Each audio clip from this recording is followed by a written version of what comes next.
Recording by Jason Bennett.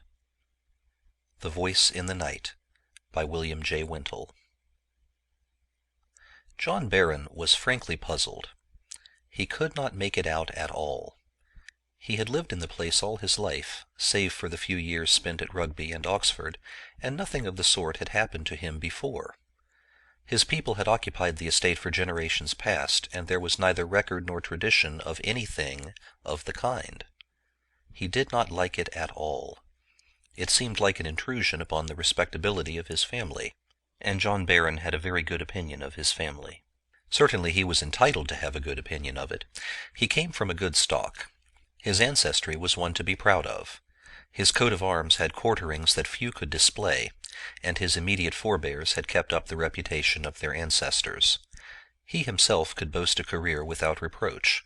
The short time he had spent at the bar was marked by considerable success, and still more promise, a promise cut short by the death of his father, and his recall to Bannerton to take up the duties of squire, magistrate, and county magnate. In the eyes of his friends and of people generally, he was a man to be envied. He had an ample fortune, a delightful house and estate, hosts of friends, and the best of health. What could a man wish for more? The ladies of the neighborhood said that he lacked only one thing, and that was a wife. But it may be that they were not entirely unprejudiced judges, the unmarried ones at any rate. But up till the time of our story, John Barron had shown no sign of marrying. He used to boast that he was neither married, nor engaged, nor courting, nor had he his eye on anyone. And now this annoyance had come to trouble and puzzle him.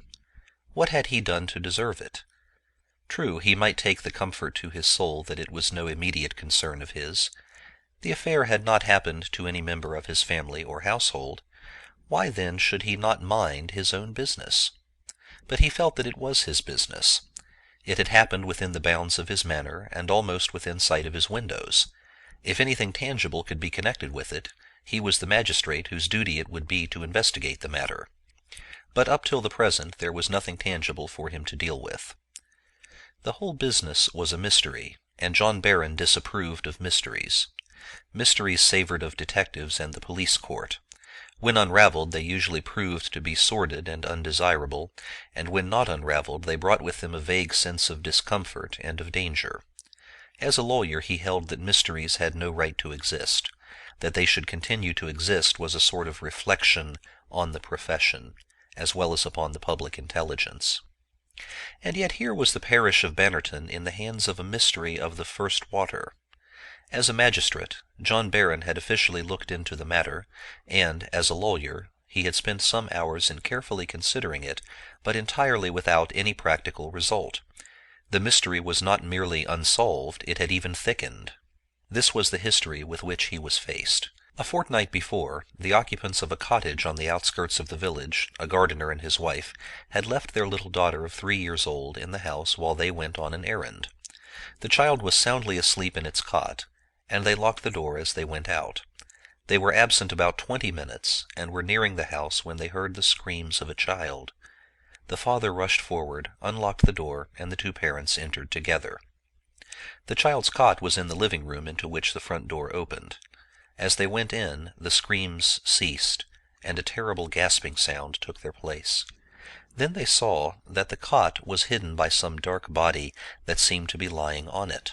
This they hardly saw, though they were quite clear that it was there, for it seemed to melt away like a mist when they rushed into the room. Certainly it was nothing solid, for it completely disappeared without a sound. It could not have dashed out through the door, for the parents were hardly clear of the door when it vanished. They had returned only just in time to save the life of the child. At first it was doubtful if they were in time, for the doctor held out little hope. But after a day or two, the child took a turn for the better, and was now out of danger. It had evidently been attacked by some kind of savage animal, which had torn at its throat, and had only just failed to sever the arteries of the neck. In the opinion of the doctor, and of John Barron himself, the wounds suggested that the assailant had been a very large dog.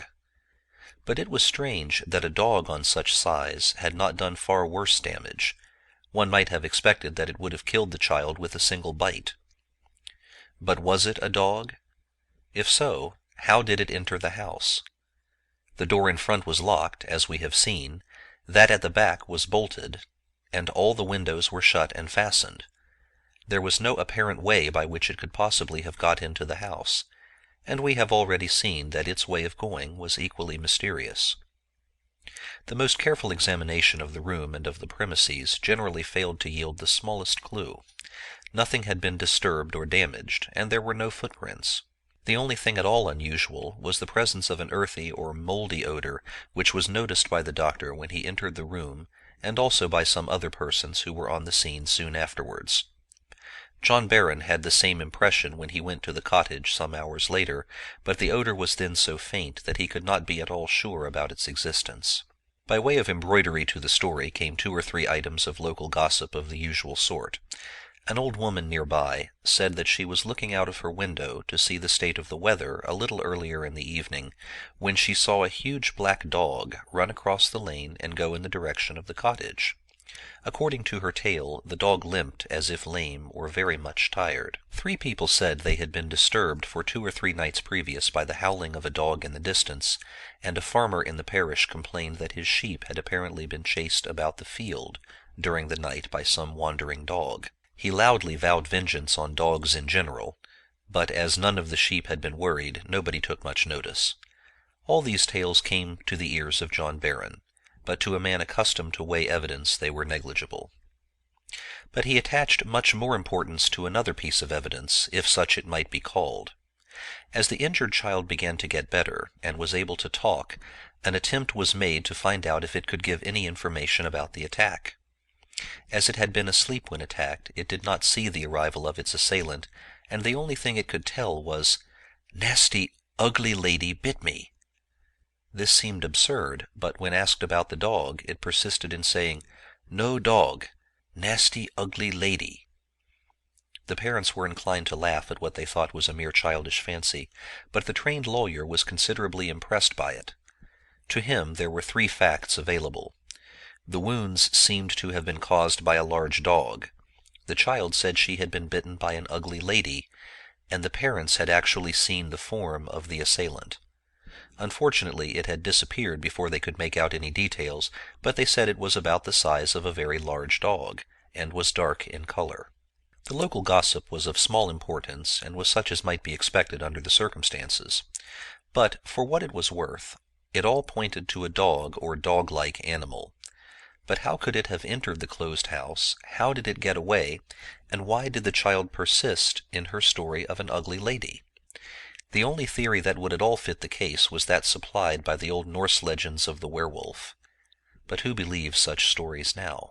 So it was not to be wondered at that John Barron was puzzled. He was rather annoyed, too.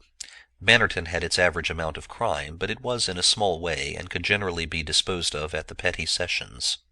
It was not often that a case had to be sent to the assizes, and the newspapers seldom got any sensational copy from the quiet little place. He reflected with some small satisfaction that it was lucky the child had not died, for in that case there must have been an inquest and the inevitable publicity. If his suspicions were well founded, the case would have yielded something far more sensational than generally falls to the lot of the local reporter. But a day or 2 later he had more to ponder over. Things had developed, and in a way that he did not like. The farmer had again complained that his sheep had been chased about the field during the night, and this time more damage had been done. 2 of the sheep had died, but the strange thing was that they had hardly been bitten at all. Their wounds were so slight that their death could only be attributed to fright and exhaustion. It was very curious that the dog, if dog it was, had not mauled them worse and made a meal of them. The suggestion that it was some very small dog was negatived by the fact that what wounds there were must have been made by a large animal. It really looked as if the animal had not sufficient strength to finish its evil work. But John Barron had another item of evidence which he was keeping to himself for the present. During each of the 2 past nights he had woke up without any apparent reason soon after midnight, and each time he had heard the cry in the night. It was a voice borne on the night air which he never expected to hear in England, and least of all in Bannerton. The voice came from the moor that stood above the little hamlet, and it rose and fell on the silence like the cry of a spirit in distress. It began with a low wail of unspeakable sadness, then rose and fell in lamentable ululations, and then died away into sobs and silence. The voice came at intervals for more than an hour, and the second night it was stronger and seemed nearer than the first. John Barron had no difficulty in recognizing that long-drawn cry. He had heard it before when traveling in the wilder parts of Russia. It was the howling of a wolf. But there are no wolves in England. True, it might have been an escaped animal from some traveling menagerie, but such an animal would have made worse havoc of the sheep. And if this was the assailant of the little child, how did it get in? How did it get away? And why did the child still persist in saying that it was not a dog but a lady who bit her? The next few days saw the plot thicken. Other people heard the voice in the night, and put it down to a stray dog out on the moor. Another farmer's sheep were worried, and this time one of them was partly eaten. So a chase was arranged, and all the local farmers and many other people banded together to hunt the sheep-killer. For 2 days the moor was scoured, and the adjacent woods thoroughly beaten, but without coming across any signs of the miscreant. But John Barron heard a story from one of the farmers that set him thinking. He noticed that this man seemed to avoid a little thicket beside the moor, suggesting that there was a better path at some distance from it, and after some pressing he explained the real reason for this. But he was careful to add that of course he was not himself superstitious, but his wife had queer notions and had begged him to avoid the place. It seemed that not long before, some wandering gypsies who from time to time camped on the moor had secretly buried an old woman in the thicket, and had never returned to the moor since. Of course there were the inevitable additions to a tale of this sort. The old lady was alleged to have been the queen of the gypsy tribe, and she was also said to have been a witch of the most malignant kind, and these were supposed to have been the reasons for her secret burial in this lonely spot. It did not seem to occur to the farmer that the gypsies thus saved the expense of a regular funeral. Very few people knew the story, and they thought it well to hold their peace. It was not worth while to make enemies of the gypsies, who could so easily have their revenge by robbing hen roosts or even by driving cattle, to say nothing of the more mysterious doings with which they were credited. John Barron began to put things together. The whole business had a distinct resemblance to the tales of the werewolf in the Scandinavian literature of the Middle Ages. Here we had a woman of suspicious reputation, buried in a lonely place without Christian rites, and soon afterwards a mysterious wolf roams the district in search of blood, just like the werewolf. But who believes such stories now, except a few ghost-ridden cranks with shattered nerves and unbalanced minds? The whole thing is absurd. Still, the mystery had to be cleared up, for John Barron had not the slightest intention of letting it simply slide into the refuse heap of unsolved problems. He kept his own counsel, but he meant to get to the bottom of it. Perhaps if he had realized the horror that lay at the bottom of it, he would have left it alone. In the meantime, the farmers had taken their own steps to deal with the sheep-worrying nuisance. Tempting morsels, judiciously seasoned with poison, were laid about, but with the sole result of causing the untimely death of a valued sheep-dog. Night after night the younger men, armed with guns, sat up and watched, but without success. Nothing happened, the sheep were undisturbed, and it really seemed as if the invader had left the neighborhood. But John Barron knew that once a dog has taken to worrying sheep, it can never be cured. If the mysterious visitor was a dog, he would most certainly return if still alive and able to travel. If it was not a dog, well, anything might happen. So he continued to watch, even after the general hunt for the dog had ceased. Soon he had his reward. One very dark and stormy night, he again heard the distant voice in the night. It came very faintly rising and falling on the air, for the breeze was strong and the sound had to travel against the wind. Then he left the house, carrying his gun, and took up his post on rising ground that commanded the road that led from the moor. Presently the cry came nearer, and then nearer still, till it was evident that the wolf had left the moor and was approaching the farms. Several dogs barked, but they were not the barks of challenge and defiance, but rather the timid yelps of fear. Then the howling came from a turn in the road so close at hand that John Barron, who was by no means a timid or nervous man, could hardly resist a shudder. He silently cocked his gun, crept softly from behind the hedge into the road, and waited. Then a small, shriveled old woman came into sight, walking with the aid of a stick. She hobbled along with surprising briskness for so old a woman until a turn in the road brought her suddenly face to face with him. And then something happened. He was not a man addicted to fancies, nor was he at all lacking in powers of description as a rule, but he could never state quite clearly what it was that really happened. Probably it was because he did not quite know. He could only speak of an impression rather than of certain experience. According to him, the old woman gave him one glance of unspeakable malignancy, and then he seemed to become dazed or semi-conscious for a moment. It could have been only a matter of a second or two, but during that short space of time the old woman vanished. John Barron pulled himself together just in time to see a large wolf disappear round the turn of the road. Naturally enough, he was somewhat confused by his startling experience, but there was no doubt about the presence of the wolf. He only just saw it, but he saw it quite clearly for about a second of time. Whether the wolf accompanied the old woman, or the old woman turned into a wolf, he neither saw nor could know, but each supposition was open to many obvious objections. John Barron spent some time next day in thinking the thing out, and then it suddenly occurred to him to visit the thicket by the moorside and see the grave of the gypsy. He did not expect that there would be anything to see, but still it might be worthwhile to take a look at the place. So he strolled in that direction early in the afternoon. The thicket occupied a kind of little dell lying under the edge of the moor, and was densely filled with small trees and undergrowth.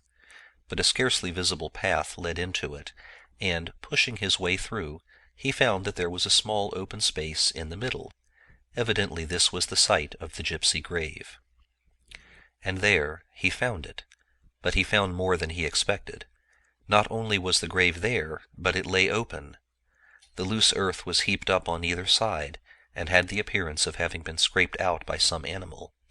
And sure enough, the footprints of a very large dog or wolf were to be seen in several places. John Barron was simply horrified to find that the grave had been thus desecrated, and apparently in a manner that suggested an even worse horror. But after a moment of hesitation, he stepped to the edge of the grave and looked in. What he saw was less appalling than he feared.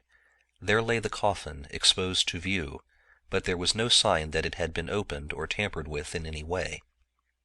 There was evidently only one thing to be done, and that was to cover up the coffin decently and fill in the grave again.